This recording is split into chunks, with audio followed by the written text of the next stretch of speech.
American Giant makes great clothing, sweatshirts, jeans, and more right here in the U.S. Visit American-Giant.com and get 20% off your first order with code STAPLE20. That's 20% off your first order at American-Giant.com, code STAPLE20. If your job at a healthcare facility includes disinfecting against viruses, you know prevention is the best medicine. And maintaining healthy spaces starts with a healthy cleaning routine. Grainger's world-class supply chain helps ensure you have the quality products you need when you need them. From disinfectants and cleaning supplies to personal protective equipment, so you can help deliver a clean bill of health. Call 1-800-GRAINGER, click Grainger.com, or just stop by. Grainger, for the ones who get it done.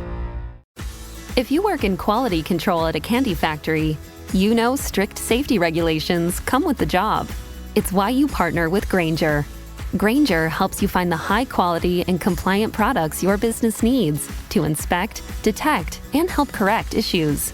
And the sweetest part is, everyone gets a product that's as safe to eat as it is delicious. Call 1-800-GRAINGER, click Grainger.com, or just stop by. Grainger, for the ones who get it done. You're listening to LSU Daily with Matt Musso, your home for all things LSU sports. Off and running here on another edition of LSU Daily. Welcome in and glad to have you along for the ride. The Tigers, 3 practices into spring out on the Ponderosa.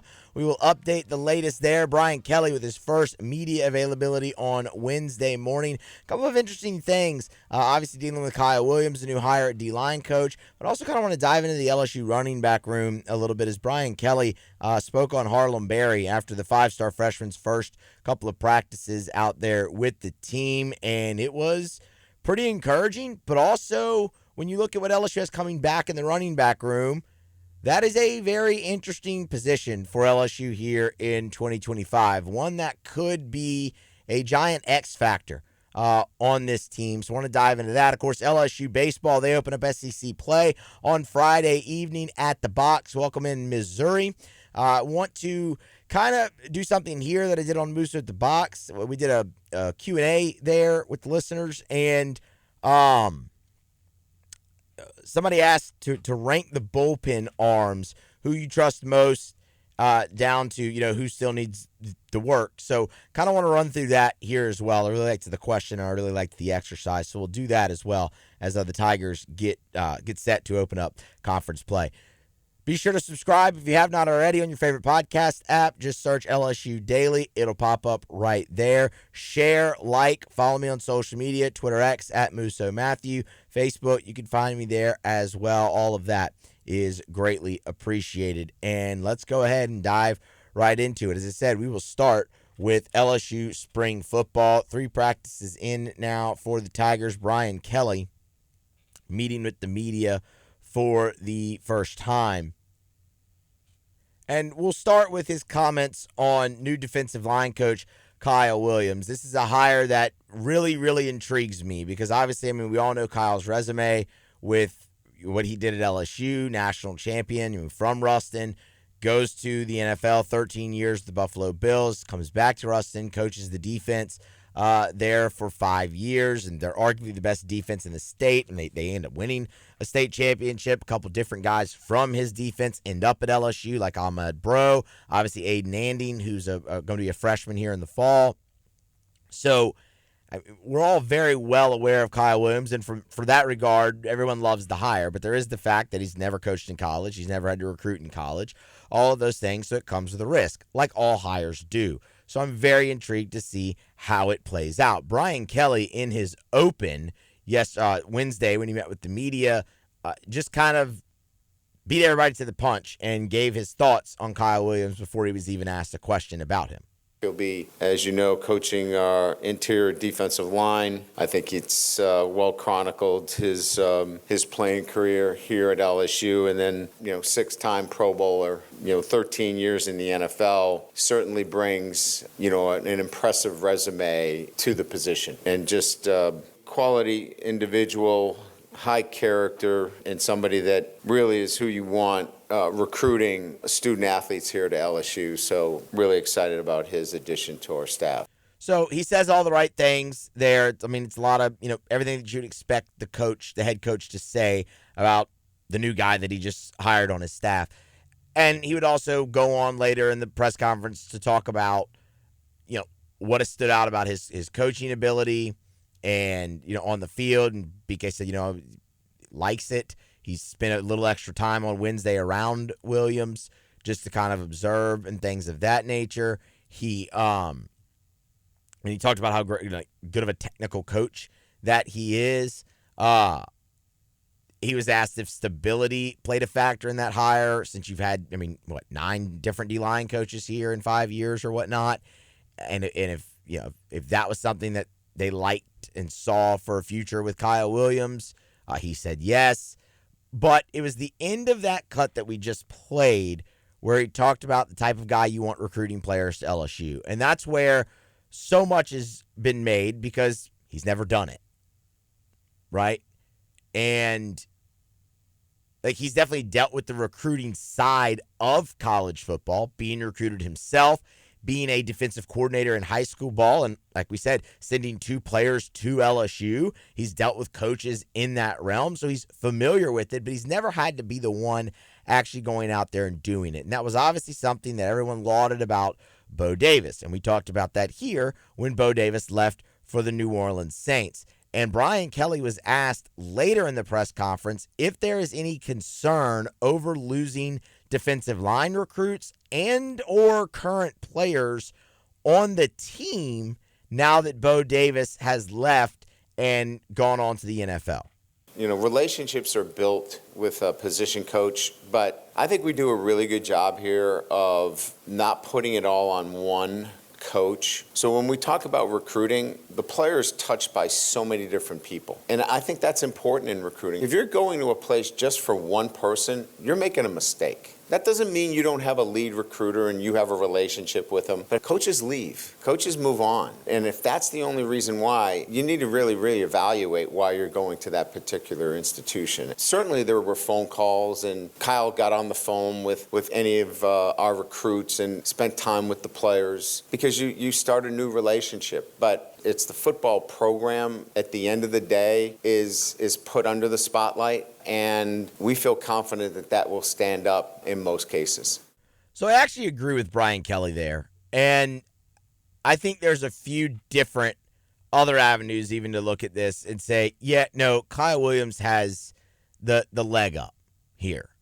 Because, and it's not just that, look, this guy's been everywhere that his players now want to be. Like, they could see the goals that he's achieved and things like that. It's not just that. It's, for one, when LSU hired him, the timing of that was absolutely fantastic.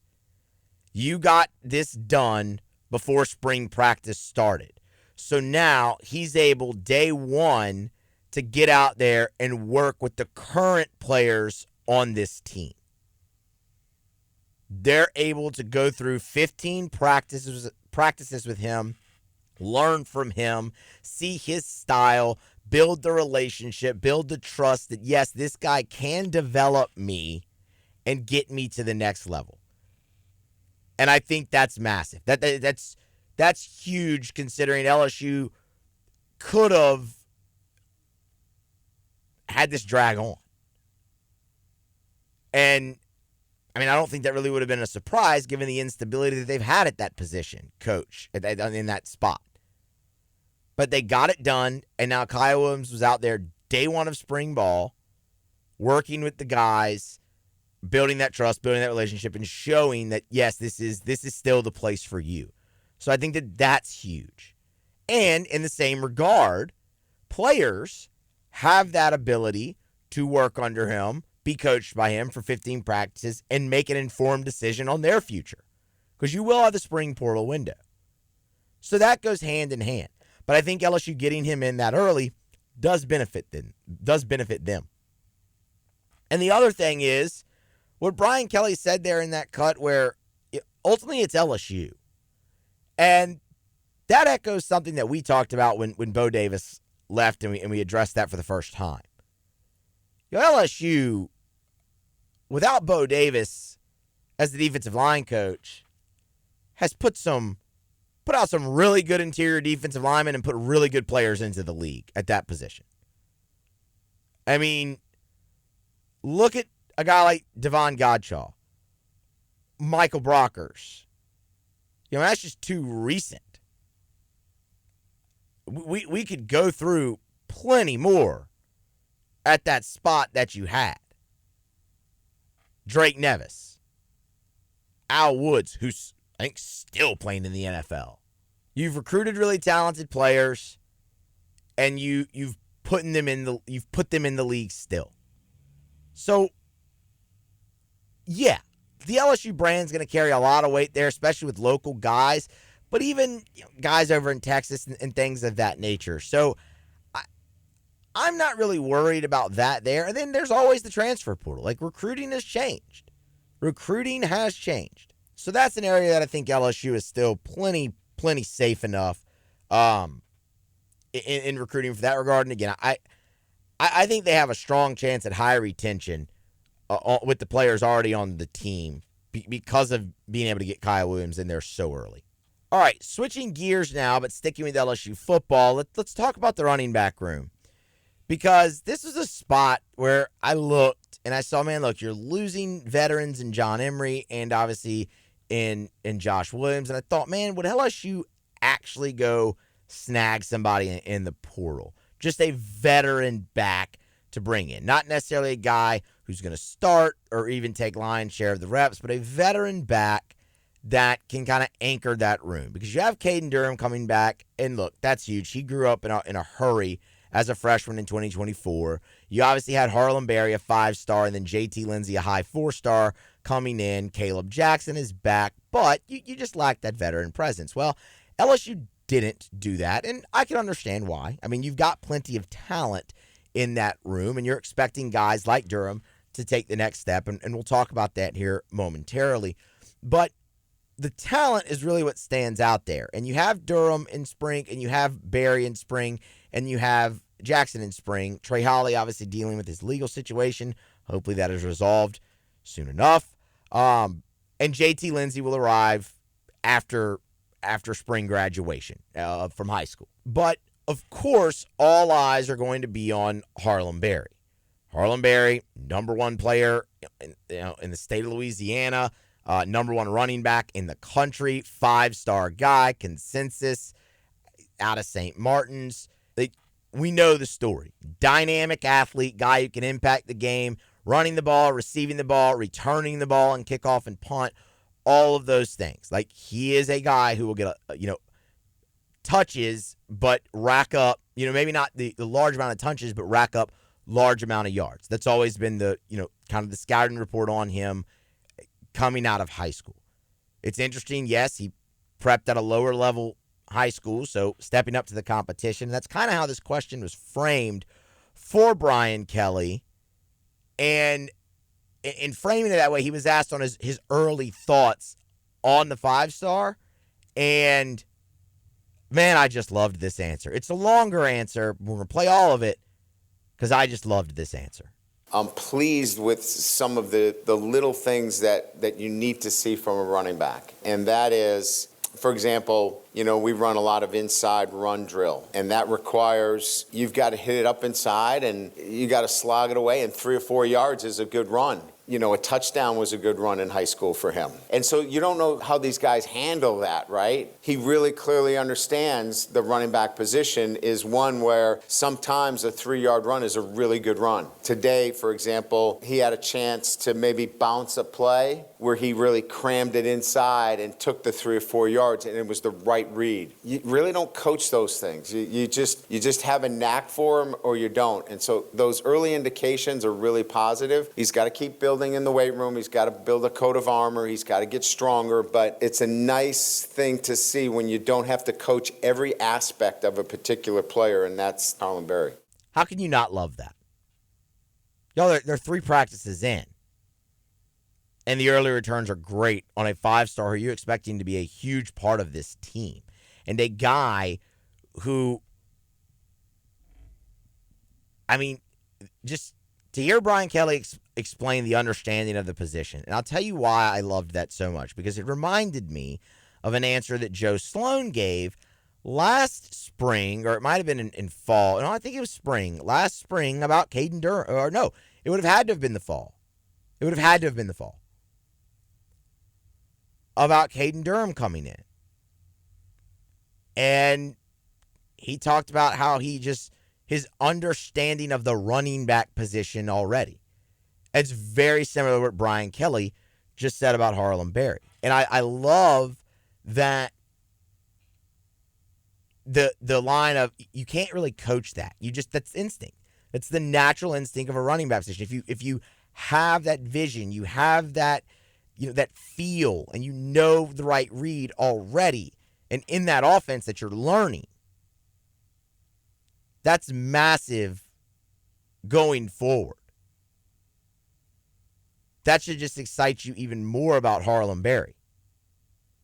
And then on top of that, you have Caden Durham coming back. And Caden Durham was a guest on the Locked On SEC podcast with Chris Gordy and talked about his offseason at this point, and his answer, very encouraging for what LSU is going to need him to be in 2025. For me, it's been real good. I've never really had a off season, a spring season, because I usually run track. So for me, it's kind of different. So right now, I'm just working on my my bench, really, my upper body. Then just working on my little tweaks and stuff, like the little stuff in football. Never had a full spring. Always been running track. So he's going through his first full spring.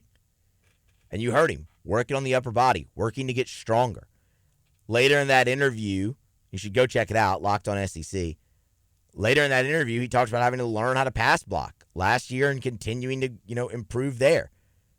To hear that Durham getting stronger, continuing to improve in pass blocking, that's what they're going to need. That's a guy who's going to have to be your 3-down back this year because you don't have Josh Williams. Harlem Berry's not going to be that guy for you right now. So that's going to fall on Caden Durham. And if he is able to do that, he's in for a huge jump because you look at what he did last year. Caden Durham played in 12 of the 13 games that LSU played a season ago. He ran for 753 yards, 6 touchdowns. He did that largely playing 2 downs. That doesn't even count the 260 yards he had receiving, freshman All-SEC, all of those things. He's out there for 3 downs, improves in pass blocking, all of those things, gets bigger, stronger. You're looking at a big jump for Caden Durham this season. Big jump. And with Harlem Berry and JT Lindsey and Caleb Jackson behind him, everyone's hoping Caleb Jackson takes a big jump. If your job at a healthcare facility includes disinfecting against viruses, you know prevention is the best medicine. And maintaining healthy spaces starts with a healthy cleaning routine. Grainger's world-class supply chain helps ensure you have the quality products you need when you need them. From disinfectants and cleaning supplies to personal protective equipment, so you can help deliver a clean bill of health. Call 1-800-GRAINGER, click Grainger.com, or just stop by. Grainger, for the ones who get it done. That position for LSU could end up being the X factor. Everybody's looking at Garrett Nussmeier and those wide receivers. Now, you'll need to shore up your offensive line. That's the caveat with all of this. But it's hard for me right now to not be encouraged about running back, listening to how Brian Kelly's talking about a freshman 5-star who's already in just 3 practices and his understanding of the running back position, and that correlating so well to what they said about Durham last year. And now you have another year of Caden Durham with him working to get better. Really encouraging, really intriguing. All right. Quick LSU baseball here as the Tigers get set to open up conference play against Missouri on Friday night at the Box. Did a listener Q&A on Musso at the Box. Go check it out if you have not already, please. YouTube and where you get your favorite podcasts. Just search Musso at the Box.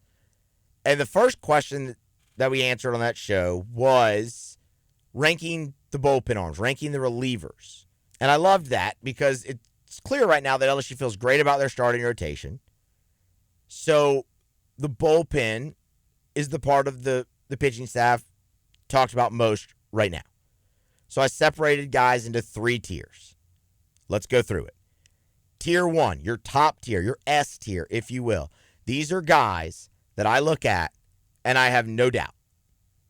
You're in a tight spot, high leverage, give them the ball, and they're going to go do the job for you. And at the top of that is Kason Evans. That should be no surprise. Everything that he's done so far has been awesome this year. He's got a sub-1 ERA and 6 appearances. Like, he's been great. William Schmidt, I have in that category. And I know he's a freshman. I understand. He's been awesome. He's thrown 13 and a third innings. And, I mean, just look at the numbers. The stuff plays. The breaking ball is a hammer. And coming out of the bullpen where he can really cut loose, you're going to see that 97-mile-per-hour fastball a little bit more frequently. Zach Cowan. Zach Cowan's a veteran. He has done it at the D1 level. He's thrown over 100 innings in a season at the D1 level, can fill multiple roles for you, pounds the strike zone, multiple pitches, elite changeup, 14 and 2/3, ERA just over 1. Like, he's been great. Gavin Guidry. And I know people might shake their head at this and wonder why Gavin hasn't pitched this year. It's very simple. I have seen Gavin Guidry do this for 2 years at a high level on the biggest stages and succeed. When he comes back, and the target is Missouri still, as far as I know, when he comes back, yes, there will be, a ramp-up period for him and all those, and there might be some rust to shake off, but he has earned the benefit of the doubt given his 2 seasons at LSU. I trust him. He is in that tier. And I cut that tier off there. Those 4 guys. The next guy is kind of in his own limbo, and it's Connor Benj. He's not quite in the second tier. He's not quite in the first tier. He's kind of just right there in the middle. He was the hardest guy for me throughout this entire, process when I was looking at this, because we have seen him succeed in leverage spots this year. Think no further back than the Kansas State game in Frisco. He came in, kept the game tied, then threw another inning and was awesome. And ultimately was a huge factor. That was the swing point in the game, really, for LSU or one of the swing points in the game. It was the swing point in the game at that point, obviously in the 9th inning with the relay and all that. But for LSU to stay in that game, because it could have gotten off the rails in that 7th inning. And Connor Benj stopped it. And that was a big stage for him. He's a veteran guy who's pitched in D1 at Dallas Baptist, really good program, all those things that we know. So we've seen him succeed in the leverage spot. That's what has him so close to being in that tier of, we just trust. He's had one bad outing. It was that 7th inning against Omaha. He's the guy we've seen pitch twice in a weekend in Frisco and was effective both times. The reason I can't fully put him there yet is the walk number. When you go back and you look at the guys that we had in that top tier, Kason Evans, 3 walks in 10 innings. Zach Cowan, 2 walks in 14 and 2/3. William Schmidt, 3 walks in 13 and a third. You're looking at Connor Benj, 6 walks in 7 and a third inning. I need him to come in and throw strikes a little bit more consistently immediately out of the bullpen. Because if you're in a leverage spot in the SEC, that's what you're going to have to do. It's going to be harder to pitch around that. He's walked 4 in his last 4 innings. That number has to come down because teams aren't hitting him. So Benj is right there kind of in his own tier of kind of in a limbo. Tier number 2 is pitchers on the cusp of gaining into that top tier, or at least joining Benj in that little, 1A tier, right? Connor Ware is in this tier for LSU right now. Connor Ware's first 2 appearances of the year were awesome for LSU. It was the start against Southern. It was the start against Dallas Baptist. The last 2 have obviously been shaky. You've seen the walk number increase a little bit. He's been hit around the park well, and his defense has completely let him down, and that part is out of his control. But that's a guy who LSU is going to want to figure in largely into this equation. Because he's so versatile, because he can start, because he can give you 1 inning, because he can give you long middle relief. We've likened what he can do to Griffin Herring's role a season ago. The stuff, plenty good. When he comes out of the bullpen, you can see it tick up even a little bit. But he has to find what he had those first 2 weeks and show some consistency to really move into that top tier for me. So he's first and on the cusp. Next is one that might surprise you, and it's Cooper Williams. And here's why I have Cooper Williams in that spot. He's appeared 5 times, so they've used him. He has not given up a hit or an earned run.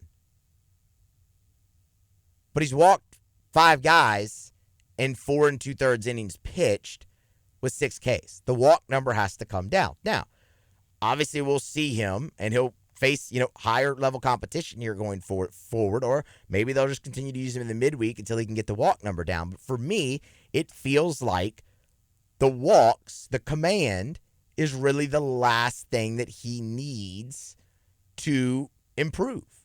And if he improves on that, the stuff's plenty good enough. Low to mid-90s fastball, really good breaking ball. It's 3 pitches. He just has to find the command. Because clearly when he's in the zone, guys can't touch it. So it's a smaller fix there, right, for Cooper Williams. DJ Primo is in this tier for me. Primo has the best numbers of a lefty on your staff, and they've really used him kind of in that matchup role, and LSU lacks a consistent left-handed relief option right now, and that's something that you need. Primo's got the sub-2 ERA. He's appeared 6 times, which is tied for second on the team. What I'm looking for him is more efficiency. He's pitched around deep counts, but he's been in a lot of deep counts. And when you get into the SEC, those deep counts are obviously a much harder thing to pitch around. So he needs to work on coming in and throwing strikes out of the bullpen immediately, consistently, and immediately.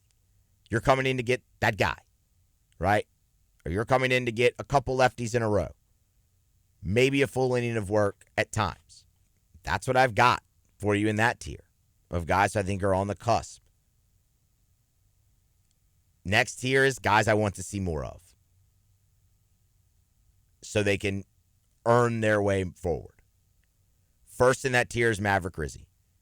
And look, Rizzi, you're going to continue to see him. You are absolutely going to continue to see him. A guy who has all the ability in the world. I mean, he can throw 100. He's got a freaking wicked slider, but the command of those things have to improve first and foremost. He's averaging a walk per inning, 6 walks and 6 innings pitched. He's also given up 5 hits in 6 innings. So he hasn't missed many bats either. More walks than strikeouts is concerning the 4 earned runs.